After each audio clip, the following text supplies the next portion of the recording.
Televidentes, sean bienvenidos a una emisión más de su programa Vivencias, un espacio de nuestro canal 4 Apacigual Televisión. Continuamos con el doctor Horacio Puerta Cala, pero en este último programa nos vamos a dar cuenta el por qué se dedicó a la escritura. Ya saben, no se pierdan su programa Vivencias. Vivencias, ven y cuéntanos tu historia, es compartir y aprender. Vivencias, el programa que quiere la gente como tú.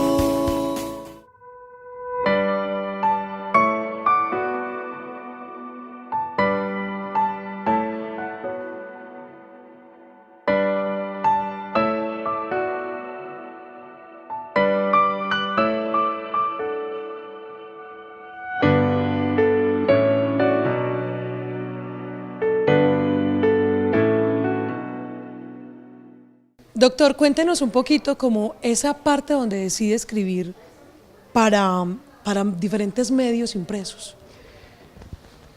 A ver, Mónica, ya te había contado que desde mis tiempos de universidad yo tenía mi tablerito por ahí donde pegaba mis articulitos. Te conté ya la vaina cuando el primer periódico que sacamos Luz Verde. Después cuando sacamos la segunda edición del Libertador o la cuarta edición del Libertador. Y ya me había quedado como sin medio de comunicar, y yo sentía esa angustia y no sé, recuerdo hace muchos años, mandé un artículo al periódico El Colombiano, así sin mayores esperanzas.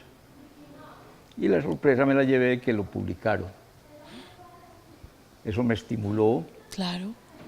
Después mandé otra columna de opinión y ya me la publicaron. Y como a la cuarta, otra persona que trabaja allá me dijo: Horacio, sígalos mandando. Y ojalá mándenos una foto. En ese tiempo no pagaban. Claro que había unos columnistas que sí pagaban, pero había otros que no estábamos pues dentro de esa nómina. Entonces así empezaron a aparecer columnas de opinión en temas económicos, en temas políticos. Ya me quedé un tiempo sin hacer eso, sin volver a escribir. Luego tuve, a ver, ¿cómo le explico yo? El que vino a ser mi tercer libro, que es la novela, Vientos de Olvido. Un día trabajaba yo en la empresa Metro de Medellín, y me subí a un vagón, ¿ves? Yo cogía el tren en la estación La Guacatala. Y de pronto miraba al fondo del vagón y yo vi a una señora ya grande. Y yo apenas la vi y dije: esta señora es fulana, tiene que ser fulana de tal. Eso me devolvió en el tiempo. Porque recordé una huelga de esas por ahí atrás, en mis tiempos de universidad, donde bajamos por la avenida La Playa, y había todos gritando: ¡ay, viva la Revolución Cubana! Toda una cosa abajo, en todas esas estupideces políticas de esos tiempos. Y había una niña muy bonita, muy bonita, pero en un arrebato y una cosa la más fregada, y todos éramos pendientes de ella. O sea, llamaba la atención. Claro, por bonita y por su beligerancia. Y yo recuerdo que, hombre, ¿quién es? ¿No? Que fulana de tal, de la Universidad Nacional, de la clase alta de Medellín. Póngale, no sé si Uribe, Chavarría o qué me toca. Esa niña a mí se me quedó grabada. Y esa fue la que yo tal vez vi en el metro. Ya, cuando yo vi, esta será esa, será. Y yo me fui en el metro impactado con eso, recordando ese tiempo y esa cosa. Y a mí esa imagen de esa niña se me quedó como grabada, y esos tiempos de universidad, y yo me cómo llamar a ella. Y yo llegué a la oficina y a mí esa cosa me volteaba en la cabeza y cogí el computador y escribía ahí cualquier pendejada, como para salirme del cuento. Sí, para pensar en otra cosa. Cualquier cosa. Y yo dejé eso ahí escrito en la memoria, y a los días volví a ella, la abrí, y ya en un descanso, y este fantasma me lo quito de encima. Y me puse a trabajarlo. ¿Pero por qué le generó tanta curiosidad a esa mujer? por lo que creí que era la niña esa que yo había visto de niña en la universidad, en esa huelga. Y así quedó impactado con la belleza de ella, no, que la quería no tanto volver a ver. por la belleza, es decir, en ese tiempo fue belleza. Sí. Y yo ya me había olvidado de eso cuando eso. Pero cuando yo vi entrar a esa señora, a mí se me movió la neurona donde estaba guardado eso. Hombre, esta será la de la escuela, la de la universidad. Sí. Y eso me fue yendo porque eso me devolvió a esa huelga. Sí, que fue sí, una huelga a muy esa dura. Mejor dicho, fue la huelga donde vino a nacer la Universidad Autónoma Latinoamericana, a donde me gradué yo. Entonces eso me quedó a mí muy grabado. En todo caso, así nació Vientos de Olvido. Así, porque esa es una novelita que está ambientada en esos tiempos de universidad.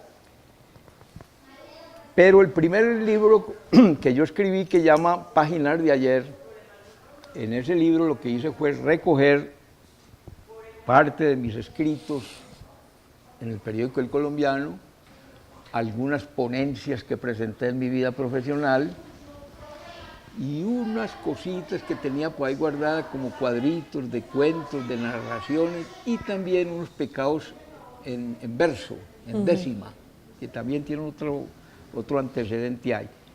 Ese es mi primer libro. El segundo es sobre tras las huellas de un Quijote, que es sobre la vida pública de mi padre. Mi padre dejó un archivo, él tenía un archivo muy grande, lo que se logró salvar, y yo dije, yo tengo que recoger la vida pública de mi padre. En una oportunidad que estuve viajando por España, pues vi el monumento allá al Quijote, el Quijote y Sancho Panza, y yo ya tenía el libro muy avanzado y aquí está la carátula de mi libro. Y afortunadamente se la llevé cuando llevé el material a la publicación. El tipo hizo para mí una carátula extraordinaria. El Quijote, Sancho, bajando por la calle ancha en medio de esas palmas, y en el trasfondo mi papá, con un bolígrafo así, se cruza con la lanza del Quijote, que era él. Para mí fue genial cuando yo le dije, hágame tres carátulas para el libro, y cuando me mostró esa, y no necesito más, esa es. Ahí está contado lo que yo quiero contar. Una pregunta. En el transcurso del programa, usted me ha mencionado varias veces la calle ancha. ¿Cuál es la calle ancha? Yo sé que muchos televidentes están preguntando también eso. De pronto hay unos que sí saben cuál es la calle ancha, pero yo no, y muchos no. ¿Cuál es la calle ancha? La calle ancha es la calle de las Palmeras, la que llama ahora Avenida Pedro P. Puerta. La calle Tercera. La calle Tercera, en las crónicas de anterior del pueblo se llamaba Camino al Atrato. Es la calle ancha. Esas palmas las sembró mi padre siendo estudiante en el año de 1933. Las más viejas, que deben de estar ahí, ya haga usted la cuenta, tendrán que, no sé, 80 y tantos años. Las más viejas. Y mi papá se ganó un canazo. ¿Por qué? Lo metieron a la cárcel por sembrar las palmas. Parte del canazo fue por eso. Pero... Eso lo cuento yo en el libro, que escribí sobre él. Sí. Y las semillas de esas palmas las trajo él de Medellín, de la calle Bolivia. Las palmas reales son originarias de Cuba.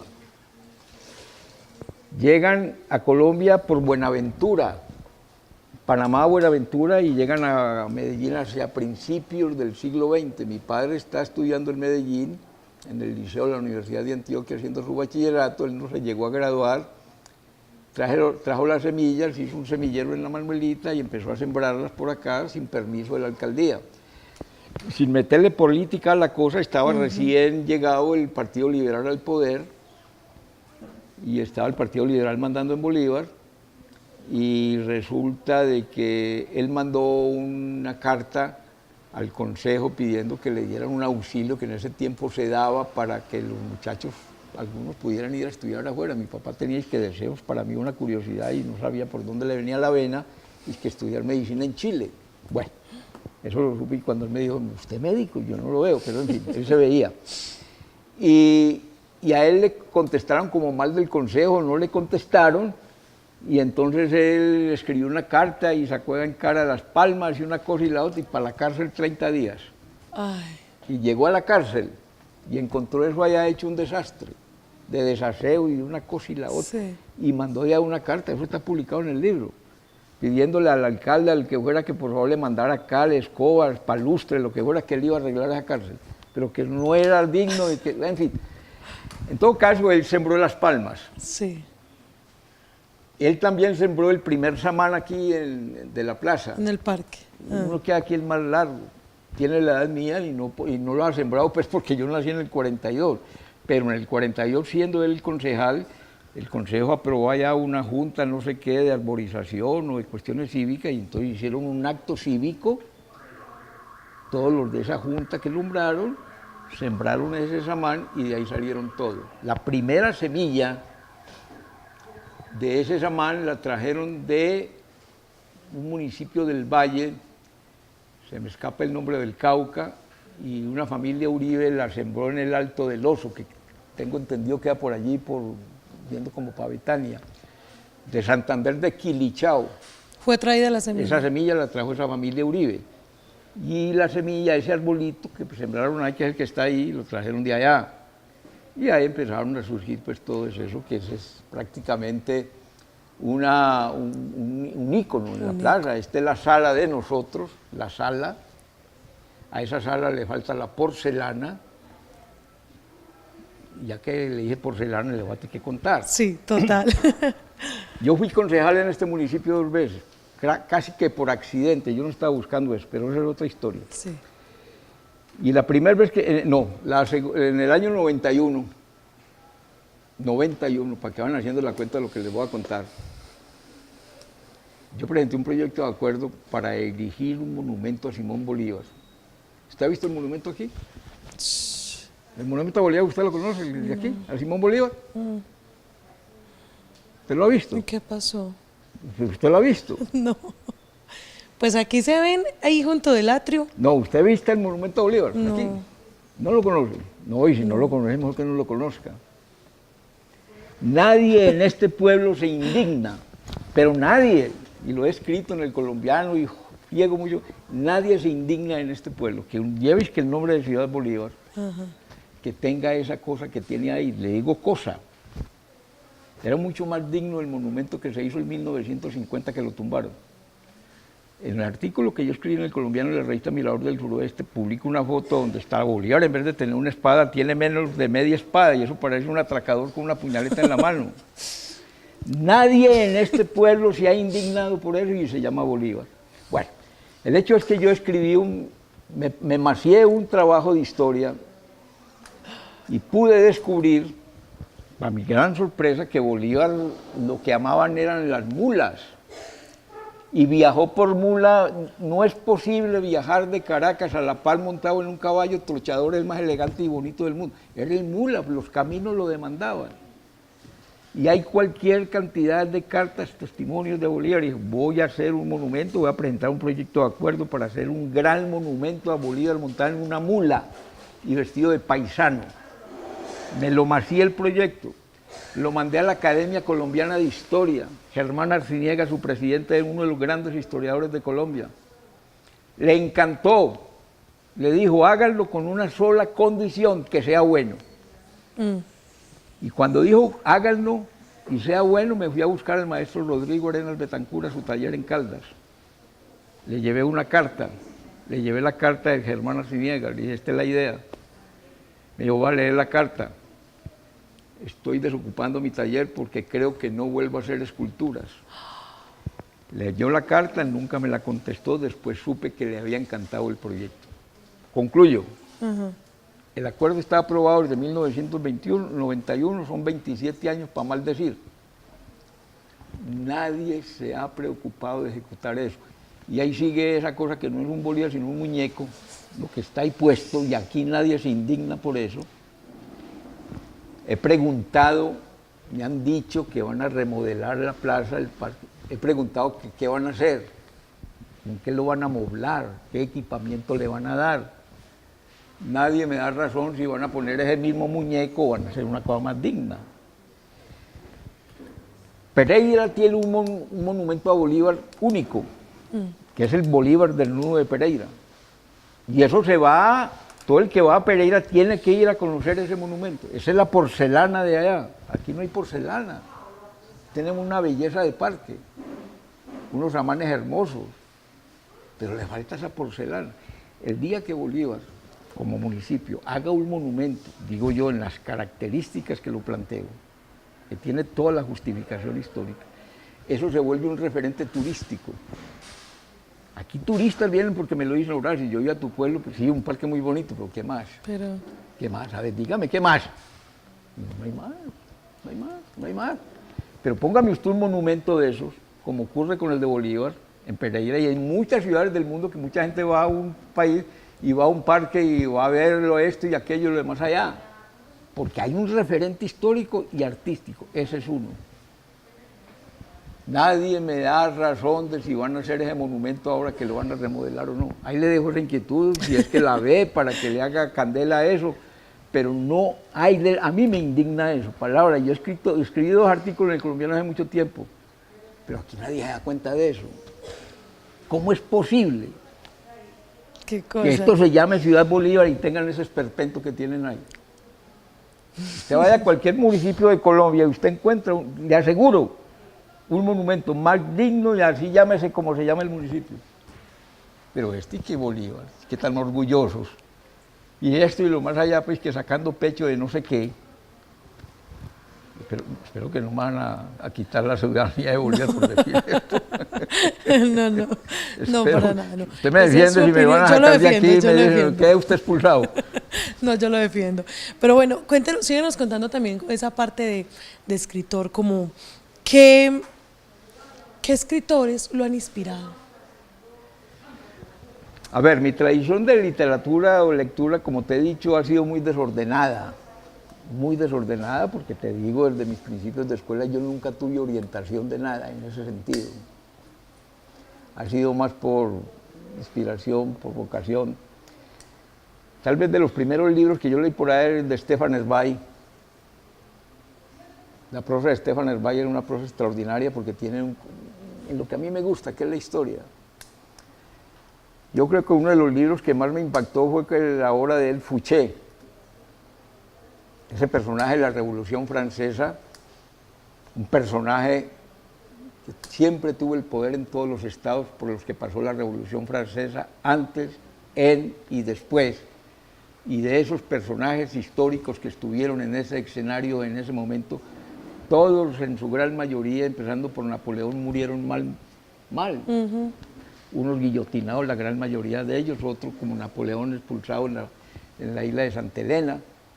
Este hombre murió en Suiza, muy rico, siempre tuvo la oportunidad de estar de primero, pero no quiso ser primero, quiso ser segundo, estar detrás del poder, del que estaba sentado en el poder.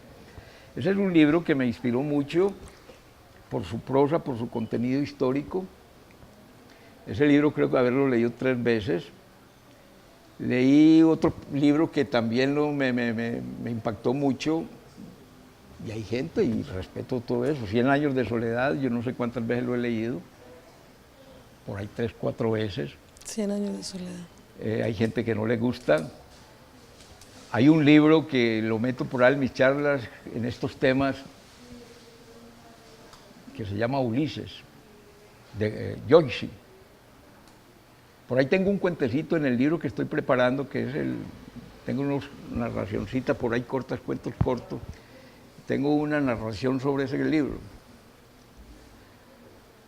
Ese es un libro, según los que saben de estas cosas de literatura, yo no soy ningún hombre versado en literatura, no lo soy, pero según los grandes críticos es la obra más grande que se escribió en el siglo XX. Ulises, de Joyce.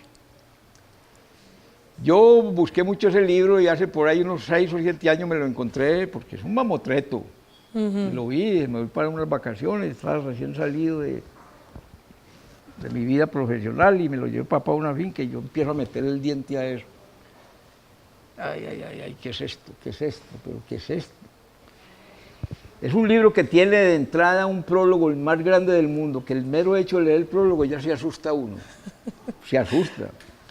Y entonces ahí decía en el prólogo que la parte sustancial era el último capítulo. Y bueno, yo lo voy a joder más con esto, voy para el último capítulo. Eso le iba a decir. Y voy y busco el último capítulo y pase páginas, y pase páginas, y pase páginas, son 68 páginas. En ese libro que no tiene una coma ni un punto, eso es de un solo viaje, 68. Y yo dije, ¿pero qué es esto, por Dios? Bueno, por ahí en mis charlas de literatura cuento eso y me dijo, Horacio, eso hay que leerlo y leerlo, eso hay que, uno pone las comas, uno pone los puntos, no es que para mí la literatura no es para hacer ejercicio tan Pero eso complicado. sería para un buen lector, Pues, uno que no. y que es la mejor obra pues, en el mundo. Y entonces bajo esa figura, y no, es que yo tengo un sentido muy simple del arte y la belleza, que es que eso para uno agradarse, pero yo para ir a ponerme a estudiar eso, pues que yo me ponga a leer y mentalmente ponga la coma, el punto, donde debe, eso es un despelote para mí. García Márquez, por ejemplo, y termino con en ese punto, que me pasó algo parecido, cuando él escribió El Otoño del Patriarca, no, El Otoño del Patriarca no, la última obra que, la que escribe después de 100 años de soledad,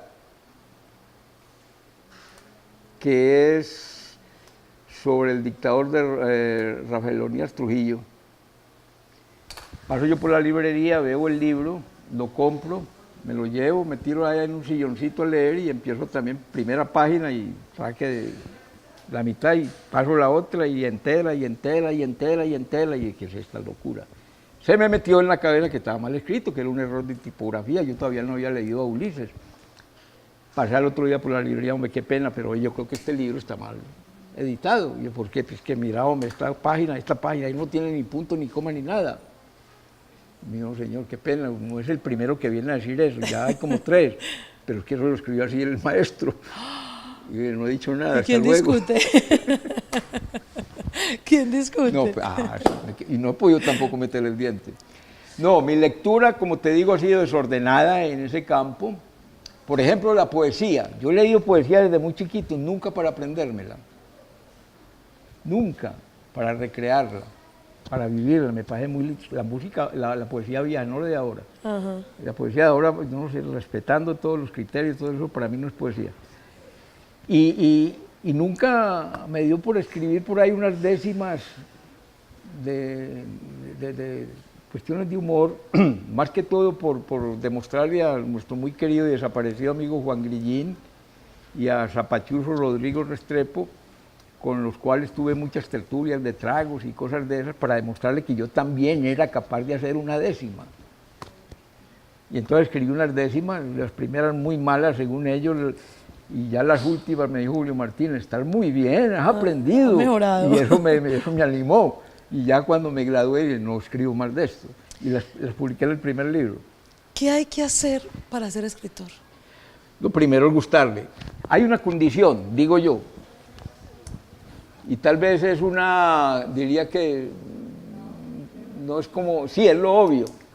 Cada ser humano es una historia. Cada ser humano es una historia. Cada ser humano tiene las vivencias que tenga. Las buenas, las malas, las regulares, las de los otros, las del vecino, las del uno y del otro, pero las tenemos todas aquí. Luego, todos cargamos historias, todos, absolutamente todo. Es lo primero que tenemos. Ya tenemos la maleta llena de cosas. Sí. Segundo, atreverse a escribirlas, atreverse. Y digo yo atrevimiento en el entendido porque quienes no tenemos esa inspiración en sí mismos, porque hay personas que tienen una necesidad manifiesta de escribir y fuera de eso tienen la historia. Yo lo que estoy tratando de decir es que todos tenemos las historias, unos nos atrevemos a hacerlas, otros tienen la historia y son unos grandes narradores, y la cuestión es de atreverse.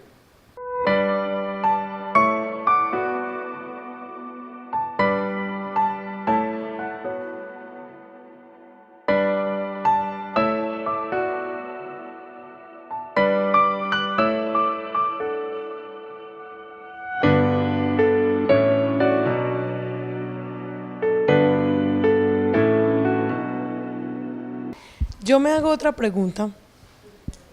¿Cómo es eso de que usted escribe por hobby, más no por negocio? Ay, por Dios. Vea, Colombia es tal vez de los países del mundo, de América Latina, donde menos lee la gente. Ese indicador están para modificarlo porque ya la gente está leyendo tal vez más de hace 30 años o 20 años porque ya lee en internet. y escribe mucho que antes, ya todo el mundo está pegado a eso, escribiendo mal o bien, en fin, pero está mandando mensajes. Bueno, si uno va a pensar que va a vivir de la literatura como negocio, se muere de hambre en este país y en muchos países, pero más aquí. Cuando estábamos escribiendo, cuando fuimos a llevar los borradores del libro de Grillín a la editorial, que vimos varios amigos, el doctor Gilberto González, Rodrigo Restrepo y mi persona, fuimos a llevar los escritos para que hicieran el libro. Y se dijo el número de libros que se iban a hacer. En todo caso no los recuerdo, pero a mí me sonaron muchos los que mandaron a hacer. Yo salí de allá un poco caviloso, porque en esos días había aparecido una noticia. ¿De quién? De Héctor Abad Faciolince, un gran escritor. Y él comentaba que por esos días le había llegado de las casas editoriales las regalías que le correspondían como por 3 meses o 5 meses o 6 meses de las ventas de sus libros.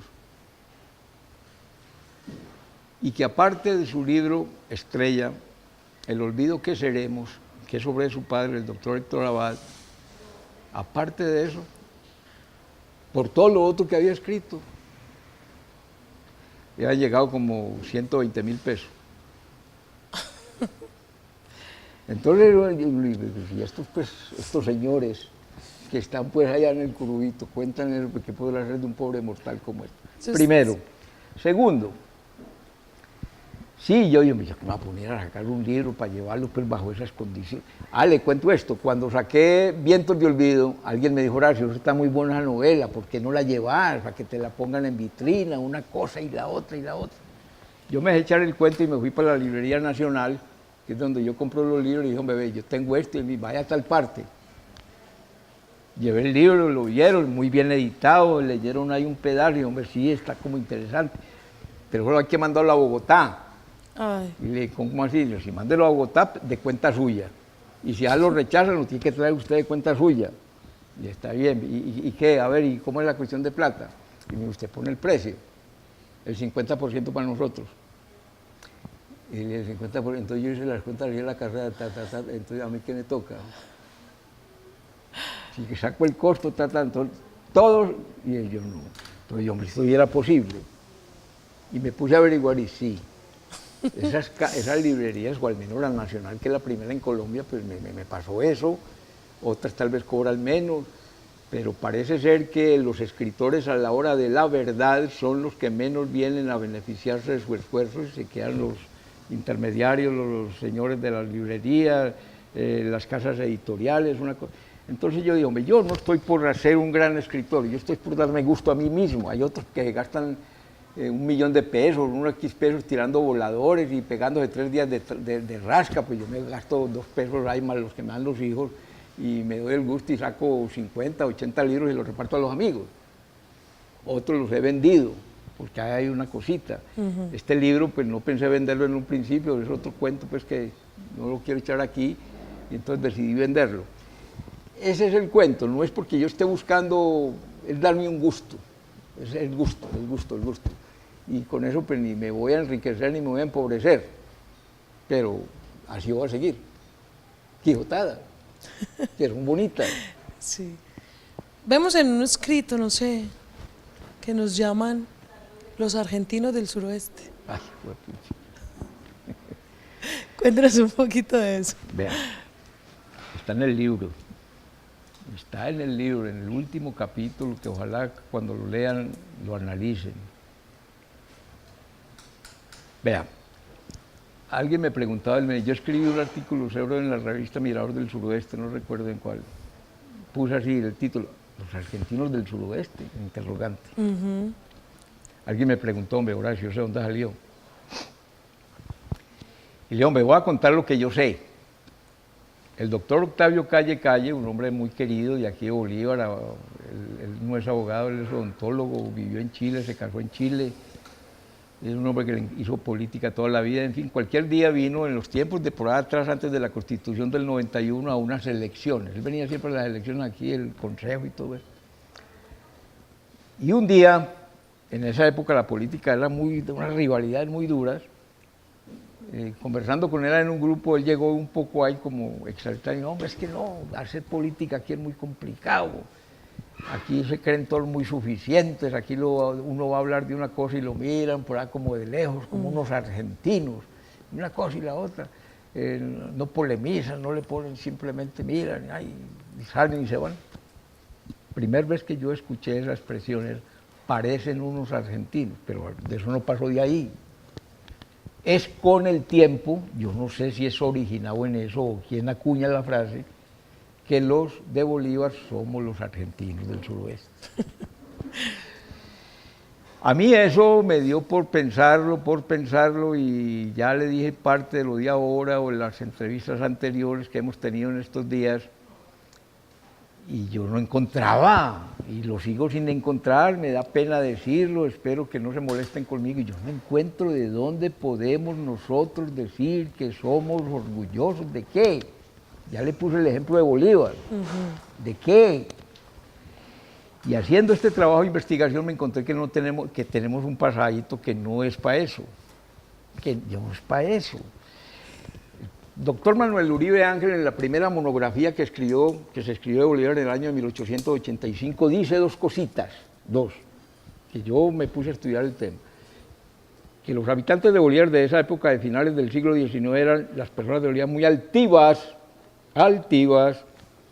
y muy propensos a las bebidas espirituosas, altivos. Le sugiero, vaya usted, busque en el diccionario qué es altivez. Y eso que uno primero piensa, qué berraquera, ¿no?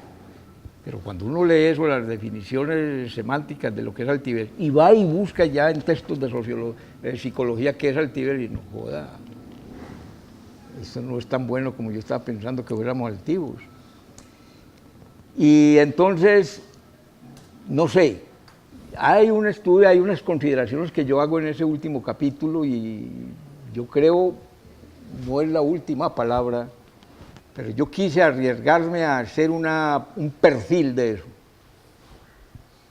Vendrán otras personas que lo dirán. Hace muchos años, estando sentado en unas mesitas allá donde venden el cafecito al lado de la iglesia, cuando ese era otro negocio ahí, yo pasé por ahí y me encontré con el doctor Francisco Luis Uribe, ya fallecido, el doctor Fabián Restrepo, ya fallecido, el uno economista, el primero médico, y habían otras 3 personas, ahí yo me senté en la mesa. Y uno de ellos estaba mirando para las mesitas. De pronto volteó y soltó esta expresión que a mí se me quedó grabada. La gente de Bolívar tiene una personalidad enconchada, introvertida. Todos volteamos a mirar, ¿cómo? Una personalidad enconchada, era un médico psicólogo. Vine a saberlo después. Hizo una disertación ahí sobre eso. Punto como una de las explicaciones que dio es que el lugar donde está Bolívar, esto es una especie de argumentación discutible, pero tiene algunas bases. Sin ser un determinismo geográfico, él dice que este lugar donde está Bolívar, estas montañas cortan bruscamente el horizonte de las personas y los hace mirarse a sí mismos. Y él nos ponía el ejemplo de, miren para allá, hace rato he visto a esas 2 personas sentadas en esa mesa, ni toman tinto ni conversan, el uno mira para allá y el otro para allá, igual el de allá y igual el de allá. Y entonces alguien dijo, es que así somos aquí, dijo alguien ahí, ustedes por curiosidad hagan lo mismo a ver si los ven o no los ven. Y hay un cuento de nuestro gran cuentista Tulio González, que la otra figura, nosotros no tenemos sino 2 figuras en las letras colombianas, que es Tulio González, el cuentista, y el Bate González. No hay más. Hay otras personas que escriben, pero nadie ha sido capaz de trascender a ese nivel. De ellos. Producto de ese pasado, que como ya se los expliqué ahora.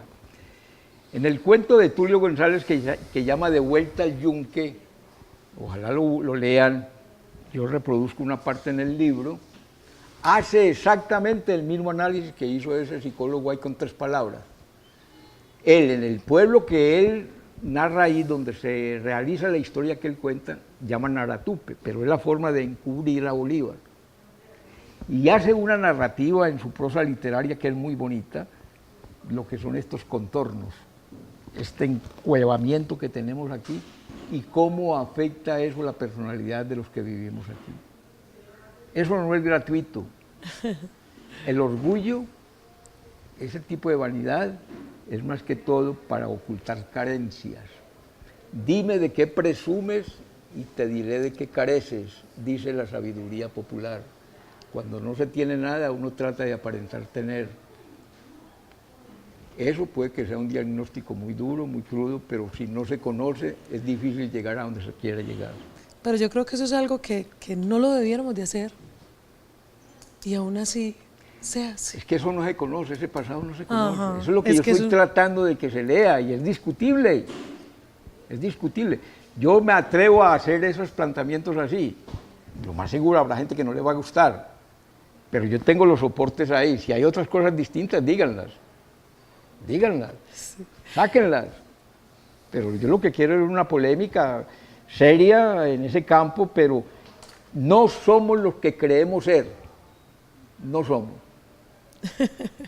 Don Horacio, muchas gracias. Ya no sé en qué forma agradecerle. Yo sé que de parte del canal Paseo Televisión, darle las gracias por todo esto. Primero, por habernos dejado entrar en su vida, y segundo, por hablarnos de nuestro municipio que tanto queremos, así un poquito orgullositos y todo, pero aún así lo queremos. Muchas gracias. A usted, Mónica, también, a Pasibol, y si se presenta otra oportunidad en algún momento, pues me gustaría hacer este tipo de charlas, que en verdad me gustó el esquema tuyo.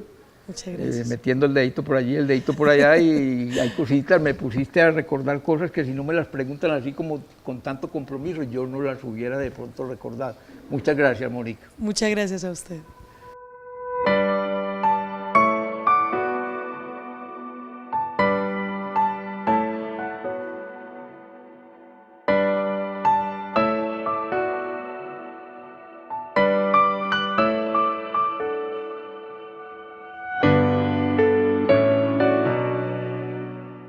Televidentes, hemos llegado al final de una emisión más de su programa Vivencias, un espacio de nuestro canal 4 Pasibol Televisión, dándole las gracias a la Biblioteca Pública y al doctor Horacio Puerta Calad por habernos dejado entrar en su vida y contarnos tantas cosas.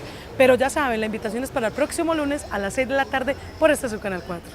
Vivencias, ven y cuéntanos tu historia, es compartir y aprender. Vivencias, el programa que quiere la gente como tú.